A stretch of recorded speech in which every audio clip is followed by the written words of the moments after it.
Hello bachcho, let's see this question. And here this question say, tourism industry in India has grown substantially over the last 3 decades. यानी कि पिछले 30 सालों में 3 decades में क्या हुआ है, इंडिया का जो टूरिज्म इंडस्ट्री है ना वो बहुत तेज़ी से ग्रो किया है, बहुत तेज़ी से विकसित हुआ है। तो ये आपको स्टेटमेंट दी हुई है जिसको सपोर्ट करते हुए आपको अपना आंसर करना है। तो देखते हैं आंसर क्या है हमारा। There are various reason responsible for the growth of tourism in India such as, यानी कि बहुत सारे रीज़न रहे हैं जिसकी वजह से इन 3 दशकों में यानी कि 3 डिकेज में इंडिया का जो टूरिज्म सेक्टर है वो बहुत तेज़ी से ग्रो किया है। जैसे कि around 2.6 million tourist visit India every year and this number is increasing every year, यानी कि हर साल क्या होता है 2.6 मिलियन जो टूरिस्ट हैं वो इंडिया में विजिट करने आते हैं बाहर की कंट्री से, और ये जो संख्या है 2.6 मिलियन लोगों की ये लगातार हर साल बढ़ती जा रही है। It contribute in earning foreign exchange, ये जो फॉरेन एक्सचेंज होता है उसको अर्न करने में ये बहुत इंपॉर्टेंट रोल कर रहा है tourism. More than 15 million people engage in tourism industry, और इंडिया के लगभग 15 मिलियन लोग इस टूरिज्म इंडस्ट्री में काम कर रहे हैं। तो आप सोच रहे होंगे कि कैसे फॉरेन एक्सचेंज को अर्न करने में ये मदद करता है।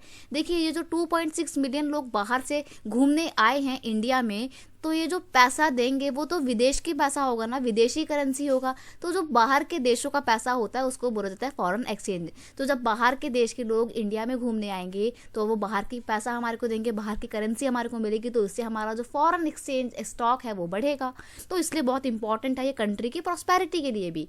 India has pleasing weather condition throughout the year for the tourist in comparison to western country, और इंडिया में टूरिज्म के बढ़ने का एक बहुत बड़ा रीजन है इंडिया का प्लीजेंट वेदर, यानी कि इंडिया में हर तरीके का मौसम आपको देखने को मिल रहा है। जैसे कि मान लीजिए अभी बहुत ज़्यादा ज़बरदस्त गर्मी चल रही होगी कहीं मई जून में नॉर्थ इंडिया में, तो वहीं आप जब कश्मीर में जाएंगे तो इस टाइम पे भी बहुत अच्छा ठंडा चल रहा होगा, ठंड का मौसम होगा।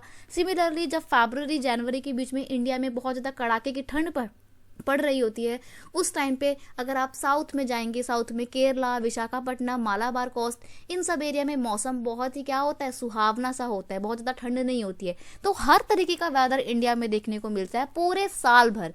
इसीलिए बहुत सारे जो टूरिस्ट हैं वो बाहर के देशों से इंडिया में घूमने आते हैं, क्योंकि वेस्टर्न कल्चर में क्या है या वेस्टर्न कंट्रीज़ में क्या है कि साल के सिर्फ कुछ स्पेसिफिक पीरियड में ही आप घूम सकते हैं, बाकी के दिन तो वो लोग पूरा कंट्री बर्फ़ से जमा रहता है। तो वहाँ पे टूरिज्म सेक्टर उतना ज़्यादा अच्छा इसलिए नहीं है क्योंकि वहाँ पे वेदर की कंडीशन ऐसी है, और इंडिया में वो तेज़ी से ग्रो कर रहा है टूरिज्म सेक्टर क्योंकि यहाँ का वेदर बहुत अच्छा है। नेक्स्ट है due to the advance transport system now tourist can visit north eastern state and interior part of the Jammu and Kashmir, Himachal Pradesh and the Uttarakhand.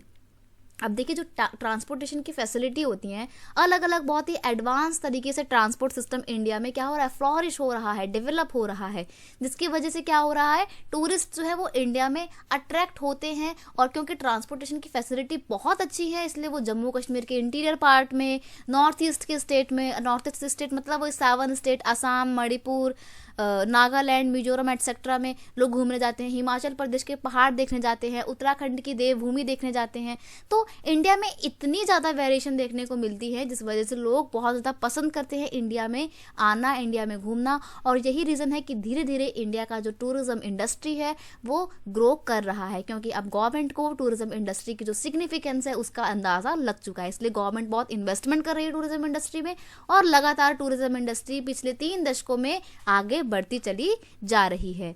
तो ये थे कुछ reason. I hope you understand it well. Best of luck.